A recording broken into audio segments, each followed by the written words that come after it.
Bonjour tout le monde, bienvenue à une autre vidéo de peinture acrylique. Cette fois, on retourne à la technique de la ficelle. Par contre, je vais y aller de façon plus traditionnelle, c'est-à-dire une première couche de fond, peu importe la couleur que vous prenez, c'est important de la faire toujours plus liquide. Et l'acrylique que vous prenez pour votre ficelle, vous la mettez un petit peu liquide, mais pas trop. Je dirais presque la moitié moins que votre couche de fond, qui est très important qu'elle soit quand même assez liquide. Il ne faut pas venir fou, là, mais c'est presque moitié-moitié. Alors écoutez, on fait différent un petit peu parce que la dernière fois, comme vous vous rappelez, on l'avait fait sur une toile déjà faite et déjà sec. Je pense que ça va être encore plus intéressant. C'est le fun avec les nouveaux téléphones. Bon, c'est le fun un téléphone cellulaire, hein? Juste quand c'est jamais le temps, de toute façon. Alors écoutez, sans plus tarder, on va essayer et puis on revient à la fin, pour le petit mot de la fin, pour voir ce que ça donne. Allons-y immédiatement.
écoutez, c'est réussi.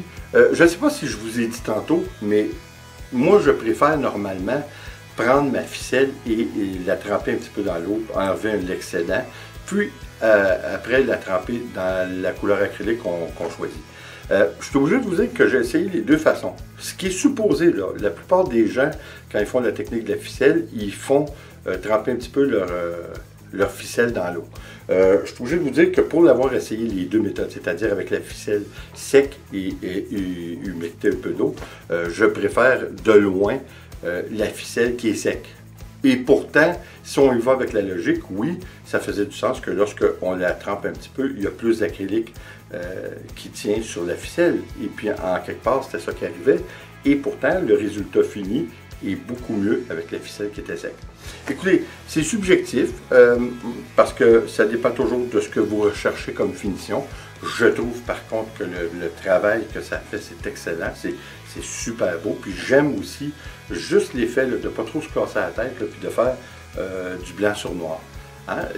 Écoutez, comme je vous ai dit, le noir, la couche de fond, c'est-à-dire peu importe la couleur que vous prenez, la couche de fond, il faut qu'elle soit encore quand même assez liquide.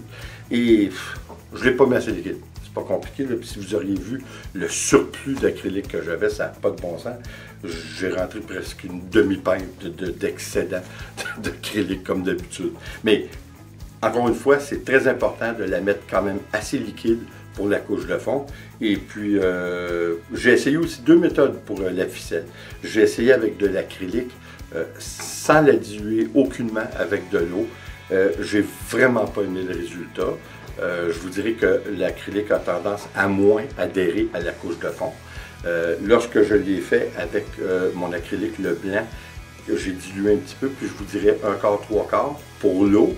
Puis c'était suffisant, c'était juste correct, ça faisait une belle finition. Je trouvais ça vraiment mieux. Alors, ce qu'on en ressort, pour moi, la technique la meilleure, c'est encore une fois la couche de fond très liquide, je dirais moitié-moitié ou presque, et puis la ficelle sec, mais avec un acrylique qui est légèrement dilué. Alors écoutez, c'est toutes des choses qu'il faut qu'on essaie. Hein? Ça, je pense que c'est en essayant qu'on s'améliore de toute façon, puis on peut atteindre l'excellence. Hein? Écoutez, je trouve que le résultat est bien. J'espère que vous êtes du même avis que moi. J'espère que vous allez l'essayer parce qu'encore une fois, il faut dédramatiser ça, puis il faut y aller, puis si ça ne marche pas, ça ne marche pas. On passe par-dessus comme on a montré souvent. Vous avez vu, hein, c'est un petit peu de valeur. La toile que j'ai prise, c'était une toile que j'avais fait. J'avais fait 3 verres renversés. Mais elle ne me dit rien. Mais là, vraiment rien. Là. Vous savez, je vous ai déjà dit, oui, c'est subjectif. Des fois que si nous, on n'aime pas une toile, on peut quand même la vendre à des gens que ça pourrait intéresser. Mais là, je suis obligé de vous dire, celle-là, là, je trouve, excusez-moi l'expression, ma faisait cucu. Bon, alors, j'ai décidé de passer par-dessus. Écoutez, il faut l'essayer. Hein? Et s'il vous plaît, comme toujours, abonnez-vous, laissez un commentaire et partagez. C'est toujours apprécié. On se revoit au prochain vidéo. Attention à vous. Ciao.